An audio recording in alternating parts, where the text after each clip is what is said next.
Luck won't fix you. That's what she said to me. Not with a smile, not with a playful tone. Just flat, dismissive, like my entire being could be summed up as one big screw-up that no amount of luck could save. And the worst part? I had only asked her for one thing, something so simple, so basic, that anyone in a relationship would expect without question. I asked her to wish me luck before the biggest interview of my life.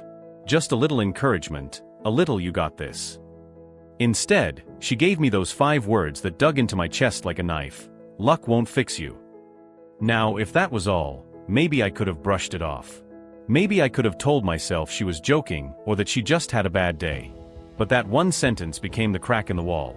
The moment I realized I needed to look back, really look back, at the entire relationship. And what I found. It made me question everything. Because when the person who's supposed to be in your corner can't even bring themselves to root for you, are they even on your team? Stick with me, because what starts as one careless remark spirals into a story about doubt, realization, and the kind of breakup that leaves you asking yourself, how did I not see this sooner? And hey, before we dive in, this story took a lot of work to bring to life for you. So if you enjoy hearing these raw, emotional, wild Reddit-style dramas, please hit that subscribe button. It really helps keep me motivated to keep sharing more with you. Let's rewind for a second. Because to understand why those 5 little words cut so deep, you have to understand me, and you have to understand her. See, I've always been an overthinker. And not in the cute, quirky I can't decide where to eat way. I mean the kind of overthinking that keeps you up at 2 a.m. replaying conversations from 3 days ago. The kind that makes you second-guess even the smallest decisions, like whether wearing a blue shirt makes you look confident or whether it makes you look like you're trying too hard. Now, when it came to big moments, job interviews, presentations, anything where my future was on the line, that overthinking wasn't just a quirk. It was a storm. My chest would tighten, my brain would spiral, and I'd play out 100 worst-case scenarios before I even walked into the room. So when I finally landed this interview, at a company I'd been eyeing for months, it felt huge. Like life-changing huge. I'd been waiting for a chance like this, and when the email came in, I swear I almost jumped out of my chair. But along with that excitement came terror. Because in my head, this wasn't just an interview. This was the interview. The one that could either move my life forward or keep me stuck exactly where I was. The night before, my room was chaos. Notes scattered everywhere. My laptop open with pages of interview prep questions. 3 different ties laid out across the bed, because of course I couldn't decide which one looked professional enough. And me? I was pacing. Practicing answers out loud. Asking myself questions like, what's your biggest weakness? And then stressing about whether my answer sounded rehearsed. At one point, I caught my reflection in the mirror and just laughed at myself. I looked like a man rehearsing for a Broadway play, not a job interview. And that's when I thought, I need her. She'll ground me. She'll remind me that I'm not as much of a mess as I feel like right now, so I called my girlfriend. Now let me paint the picture here. We'd been together a little over a year. She wasn't the sweet, gentle type. She wasn't going to leave me sticky notes that said, "You're amazing," or surprise me with pep talks. That just wasn't her. She was the blunt type. The "I tell it like it is" type. And honestly, for most of our relationship, I thought I liked that. Because when you're someone who doubts yourself all the time, there's something refreshing about a partner who seems so sure of everything. Someone who doesn't sugarcoat. Someone who calls things exactly how they see them. I told myself it kept me grounded. That her honesty balanced out my constant self-criticism. But here's the thing, there's a very fine line between honesty and cruelty. And that night, I learned which side of the line she really stood on. I told her about the interview.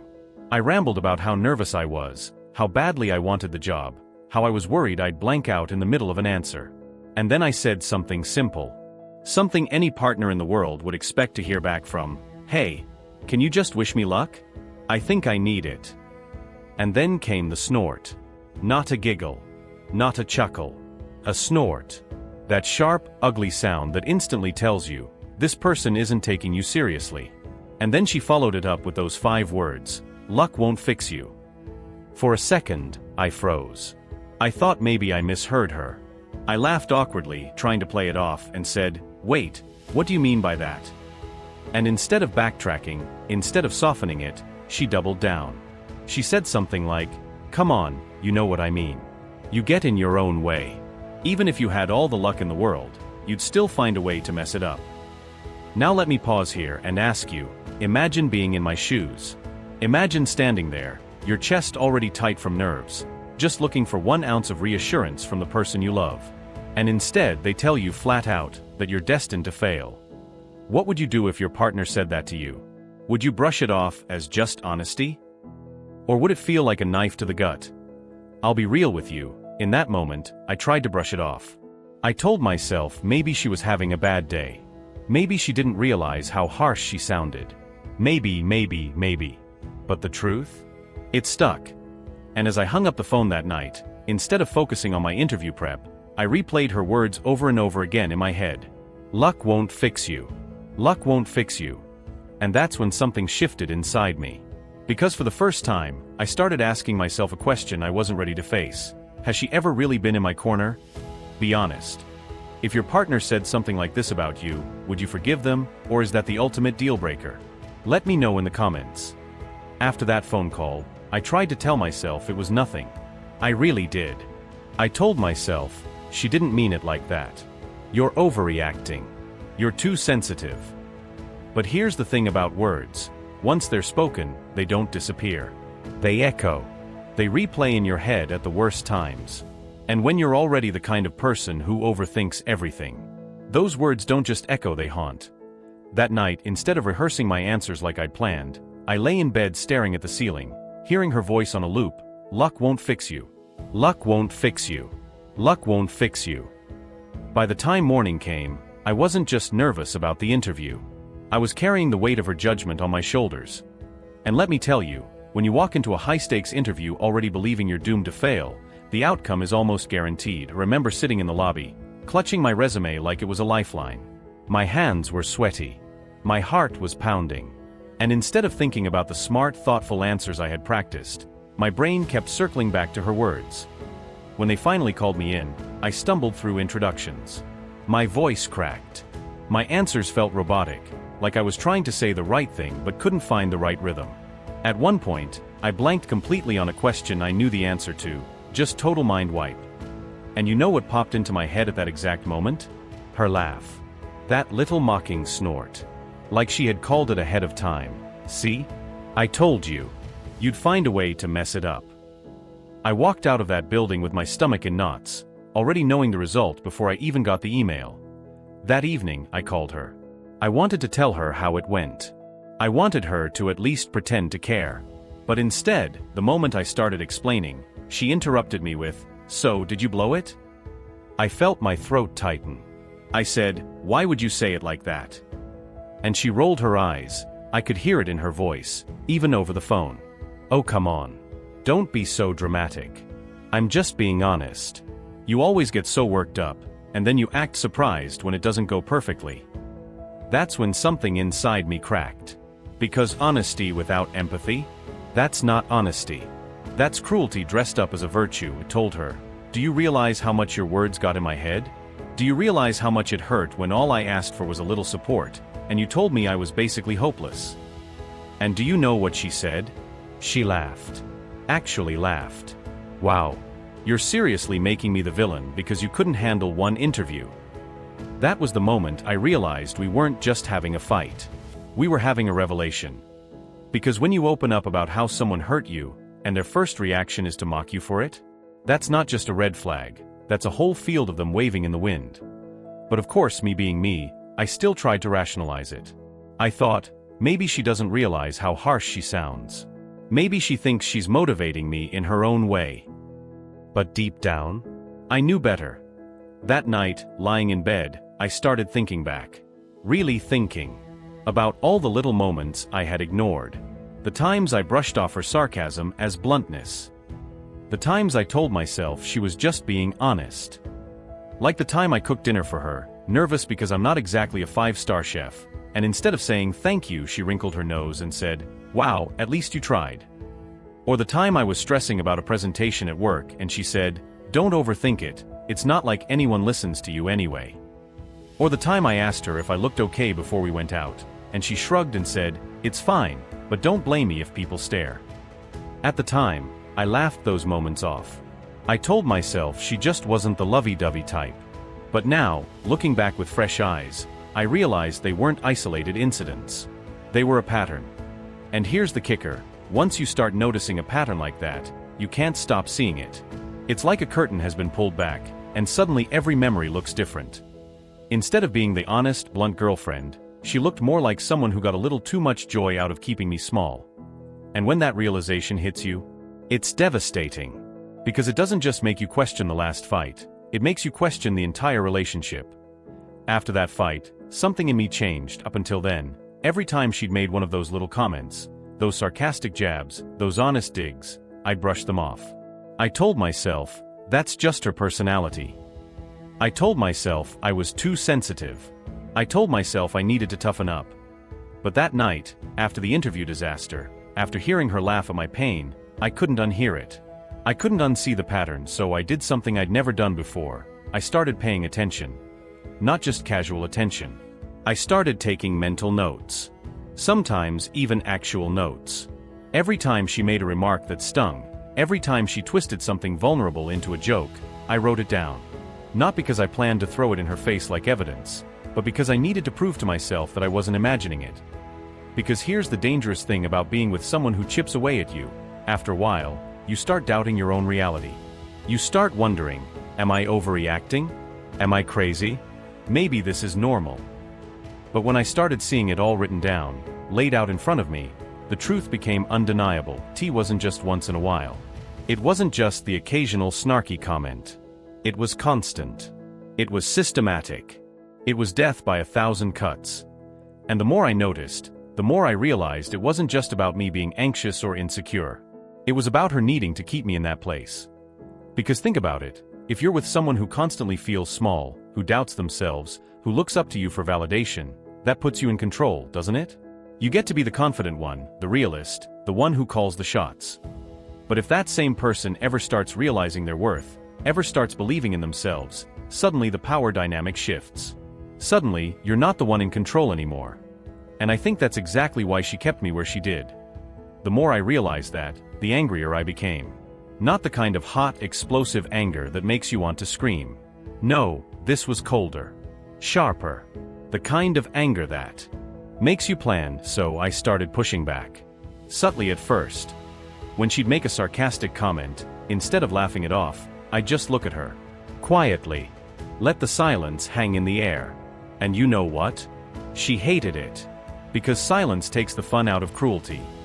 When she'd say, "You always mess things up," instead of defending myself, I'd say, "Do you really believe that?"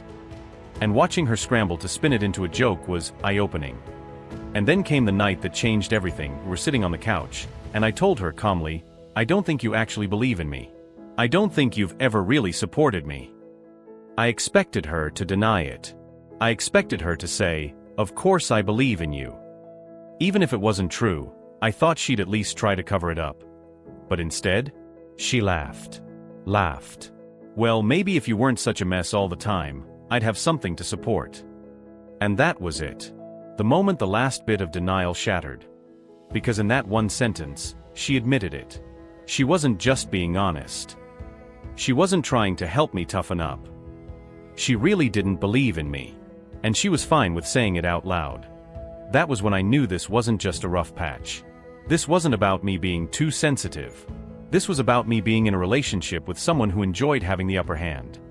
And once you see that for what it is, you can't unsee it. So I started planning my exit. Quietly. Calmly.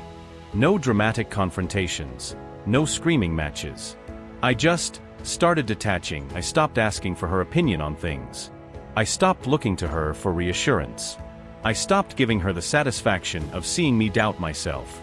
And slowly, the power started shifting. Because when someone thrives on making you small, nothing unsettles them more than watching you stand a little taller.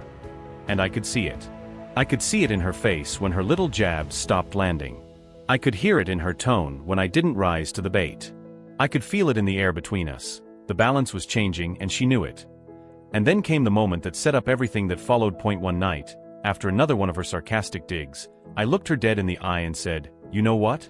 I'm starting to realize I don't need your kind of honesty. I need support. And if you can't give me that, then maybe I don't need you at all." The look on her face, shock, anger, maybe even fear, told me everything. She wasn't used to me talking back. She wasn't used to me standing up for myself. And in that moment, I realized I had more power than I thought. If you were in this position, would you take the quiet, strategic route like I did? Or would you go loud and public, calling her out right away? Drop your answer below.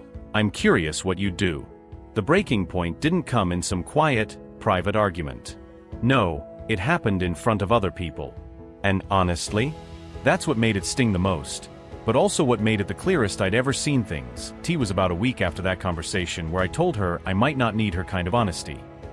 Since then, I had been quieter, colder, pulling back bit by bit. She noticed. Of course she noticed. And instead of softening, instead of stepping up to be more supportive, she doubled down. So when we went out with a group of friends that weekend, I had this weird pit in my stomach. Like part of me already knew something was about to happen. We were at dinner, everyone laughing, sharing stories, the kind of night that's supposed to feel easy. At some point, one of our friends asked me, "Hey, how'd that big interview go?" I opened my mouth to answer, but I didn't even get the chance. She jumped in, smirking, and said, "Oh, he totally bombed it. You should have seen him, he gets so nervous, it's actually kind of painful to watch." And the table laughed. Everyone chuckled like it was a harmless joke. But me? I just sat there frozen. My face burned hot. My chest tightened. Because it wasn't just a joke. It wasn't just a story. It was my insecurity, my pain, turned into her punchline. And she loved it. I could see it in her eyes. She loved having the floor, loved making me the butt of the joke. But here's the thing she didn't expect. I was done being small, put my fork down, looked her dead in the eye, and said calmly but firmly, "You know what? You're right. Luck won't fix me. But you know what else won't fix me? Staying with someone who enjoys tearing me down." The table went silent. Dead silent. You could hear the clinking of glasses from the other side of the restaurant. That's how quiet it got. Her smirk dropped instantly. She blinked, like she couldn't believe I'd just said that out loud. In front of everyone. And then I stood up, took a breath, and walked out. I didn't yell. I didn't slam anything. I didn't make a scene. But the weight of that silence behind me as I left, it was the loudest thing I'd ever heard. Walking out of that restaurant, I felt a rush of emotions all at once, anger, sadness, but also relief. For the first time in a long time, I felt like I had taken my power back. And from what I heard later, that moment didn't just shock her. It shocked everyone at that table. Because apparently, they'd all gotten so used to her jabs too, they thought it was normal. But the second I called it out for what it was, nobody could laugh anymore. Okay, real talk. Do you think she deserved that ending, being called out publicly in front of friends? Or was it too extreme? Let's debate in the comments. In the days after that dinner, I'll be honest. It felt strange. You'd think I'd walk away feeling triumphant, like some movie character who finally stood up to the villain and won. And in some ways, I did. I felt lighter. I felt like I had finally broken free from something that had been quietly crushing me for months. But I also felt heavy. Because here's the truth. When you realize the person you loved never really supported you, it doesn't just feel like losing them. It feels like losing the idea of them. The version of them you had convinced yourself was real. For a few nights, I kept replaying everything in my head. Not just the dinner. Not just the interview. But the entire relationship. Every sarcastic remark, every backhanded joke, every little moment where I had laughed it off just to keep the peace. And the more I thought about it, the more I realized. I had been settling. I had been telling myself that blunt honesty was the same as love. That sarcasm was just another way of caring. That emotional distance was somehow normal. But none of that was true. What I had wasn't love. What I had was a slow erosion of my confidence, disguised as realism. And once I finally saw it for what it was, I knew I could never go back. Here's the funny part though. Just a few weeks later, I applied for another job. Different company, different role, but still something I really wanted. And this time, I walked into the interview with a totally different mindset. Not because I magically stopped overthinking. Not because I suddenly became fearless. But because I walked in without her voice in my head. Without that mocking snort echoing in my brain. And guess what? I nailed it. When I got the offer email, I just sat there staring at my screen, smiling. Not because of the job itself, though that was amazing, but because it felt like proof. Proof that I wasn't broken. Proof that I wasn't doomed to fail. Proof that the person who told me luck won't fix you had been wrong all along. And looking back now, I realize something important. Sometimes, the cruelest words don't just hurt you. They wake you up. They force you to face the truth you've been avoiding. She hadn't said those words. If she hadn't laughed at my pain, maybe I would have kept ignoring the red flags. Maybe I would have stayed in that relationship for years, convincing myself that being torn down was just part of love. But instead, she gave me clarity. And honestly, that's the best luck I could have asked for. If you made it this far, you're the kind of person who loves these deep Reddit-style dramas. Please subscribe so I can keep bringing you the next unbelievable story. And trust me, the next one is even crazier.